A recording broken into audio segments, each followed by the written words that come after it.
Hi everyone, in front of me I've got Redmi K90 Pro Max, and let me share with you how to clear credentials on this device.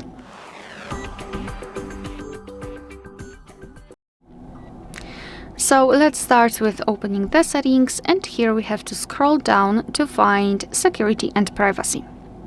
Then scroll all the way down to find more security and privacy, and here scroll down again to find encryption and credentials. Let's tap. All you have to do is to tap on clear credentials here and confirm it by tapping on OK. Confirm by entering your screen lock, and not only we've got this information, but also this option is inactive, which means that we just successfully removed all saved certificates.